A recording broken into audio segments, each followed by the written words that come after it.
सुंदरपुर नाम का एक गांव था। उस गांव में मोहन अपने चाचा और चाची के साथ रहता था।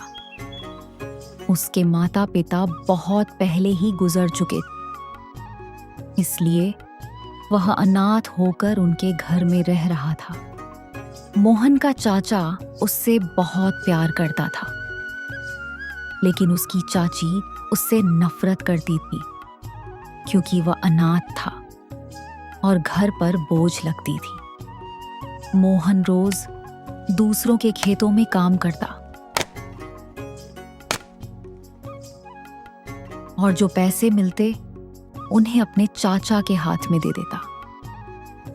इतना काम करने के बावजूद उसकी चाची हमेशा उस पर गुस्सा करती और उसे बचा खुचा खाना देती थी।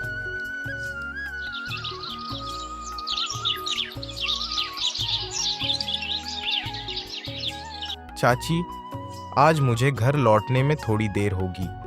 जमींदार के यहाँ ज्यादा काम है। कृपया दोपहर का खाना पैक कर देना। चाची कुछ देर सोचने के बाद कहती है, मुझे अभी बहुत सिर दर्द कर रहा है, मैं तुम्हारा दोपहर का खाना नहीं बना सकती। ठीक है चाची, कोई बात नहीं, मैं रात को लौटकर खा लूंगा। इतना कहकर वह काम पर चला गया। उधर किरण अपने दोस्तों के साथ घूमने निकल गया।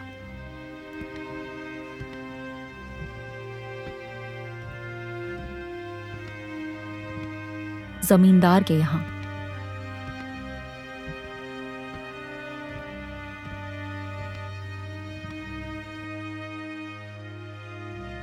जमींदार जी, बताइए मुझे आज कहाँ काम करना है?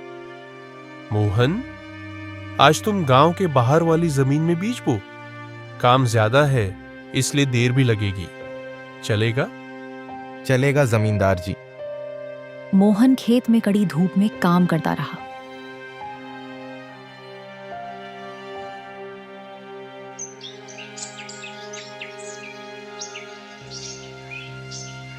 दोपहर होते होते उसे बहुत तेज भूख लग गई, लेकिन उसके पास खाने को कुछ नहीं था। मजबूरी में उसने एक पेड़ से फल तोड़ने का सोचा।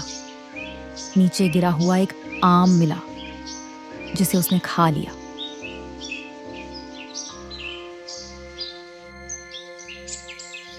फिर वह काम में जुट गया।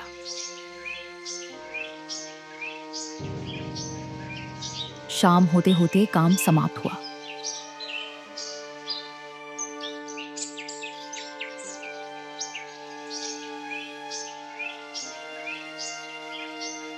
मोहन, आज का काम खत्म हुआ।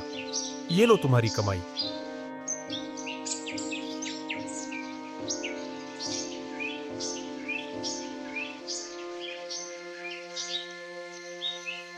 बहुत बहुत धन्यवाद जमींदार जी। पैसे लेकर मोहन घर लौटने लगा।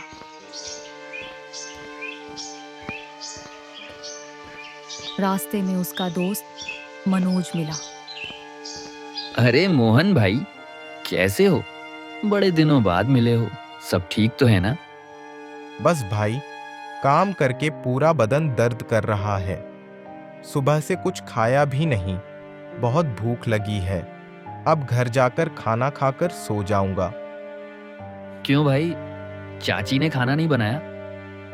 नहीं यार, आज सिर दर्द था उनका, इसलिए खाना नहीं बना सकी। मुझे तो लगता है तुम्हारी चाची तुमसे नफरत करती है। नहीं यार, वो मुझसे प्यार करती है। दोनों थोड़ी देर बातें करते रहे और फिर मोहन घर चला गया। घर पहुंचते ही मोहन ने पूछा, चाची, खाने के लिए कुछ है क्या? बहुत भूख लगी है, सुबह से कुछ नहीं खाया। तुम्हारे लिए मैंने कुछ नहीं बनाया है, खुद बनाकर खा लो।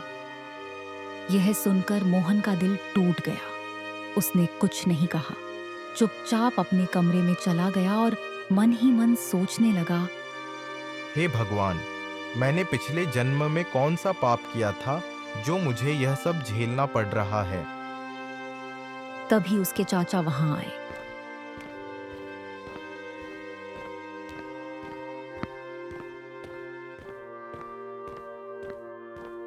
मोहन बेटा, क्या हुआ? इतने परेशान क्यों बैठे हो? कुछ नहीं चाचा, बस ऐसे ही बैठा था। तुमने खाना खाया या नहीं? हाँ खा लिया चाचा जी, आपने खाया क्या? हाँ बेटा, खा लिया। फिर दोनों देर तक बातें करते रहे। बाद में मोहन रसोई में गया।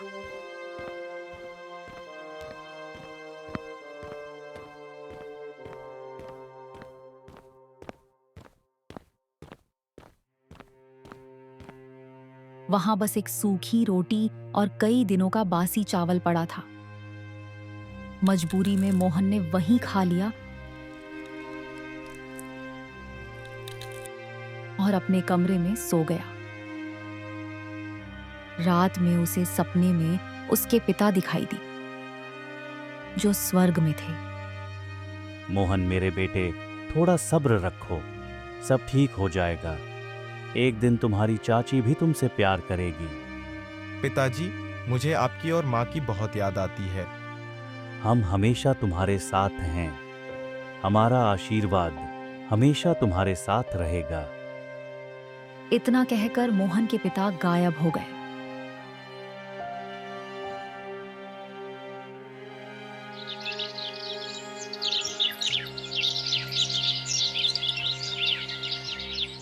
अगली सुबह मोहन फिर काम पर चला गया।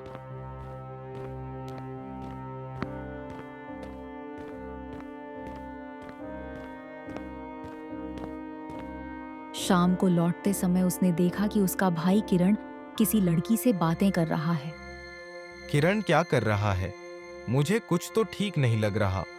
चाची से शिकायत करनी पड़ेगी।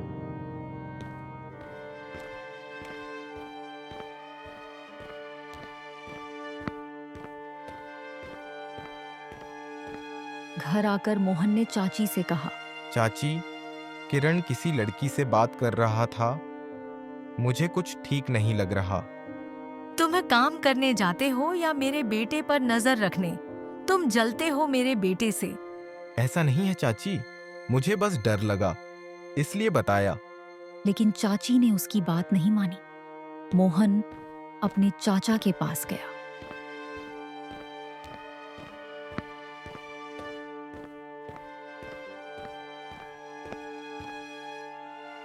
उसने अपनी कमाई उनके हाथ में दे दी।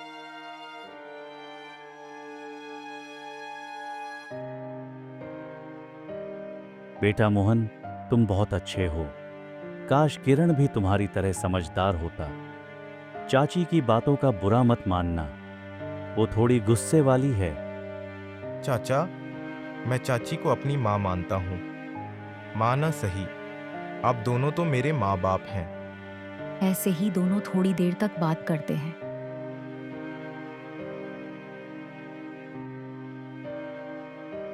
उसके बाद मोहन अपने कमरे में जाकर सो जाता है।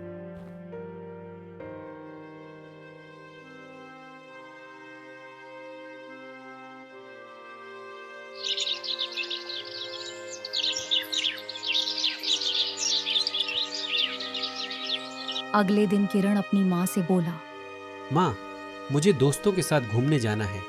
300 रुपए चाहिए। आप पिताजी से कहकर दिलवा दीजिए। ठीक है बेटा, मैं देखती हूँ। वह अपने पति के पास जाती है।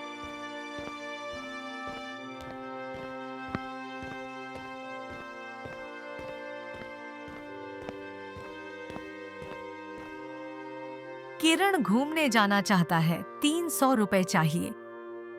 लेकिन ये मोहन की मेहनत की कमाई है, मैं ऐसे पैसे खर्च नहीं कर सकता।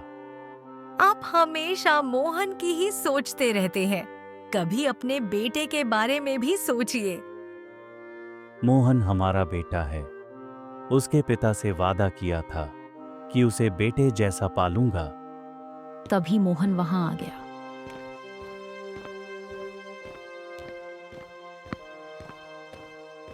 चाची, ये लीजिए 300 रुपए, ये मेरी कमाई है। आप किरण को दे दीजिए।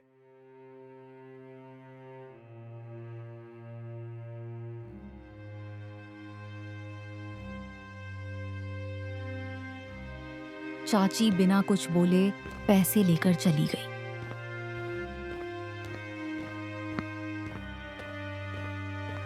चाचा ने मोहन को समझाया। बेटा, तुम बहुत अच्छे हो, धीरे धीरे सब ठीक हो जाएगा। चाचा, कोई बात नहीं। चाची मेरी माँ जैसी हैं। मैं भला बुरा क्यों मानूं? आप चिंता न करें, मैं जैसा भी हूँ ठीक हूँ। ऐसे ही कुछ देर तक बात चलती है। उसके बाद मोहन अपने काम पे चला जाता है।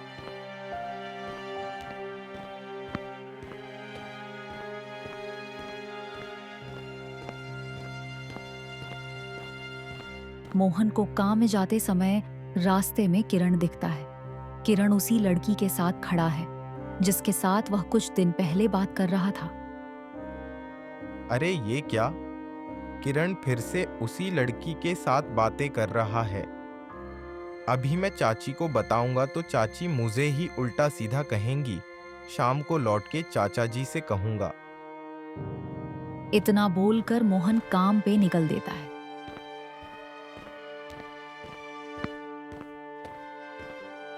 दिन भर काम करके मोहन शाम होते होते घर लौटता है।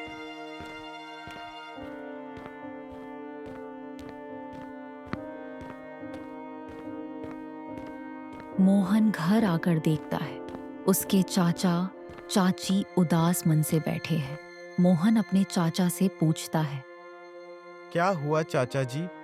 आप इतने उदास क्यों बैठे हैं? बताइए मुझे। बेटा, किरण उस लड़की के साथ भाग गया, सबके सामने हमारी नाक कटवा दी। सब तुम्हारी चाची की गलती है। चाचा जी, कोई बात नहीं, मैं आपके साथ हूँ, सब ठीक हो जाएगा। बेटा, मैं तुमसे कितना नफरत करती थी।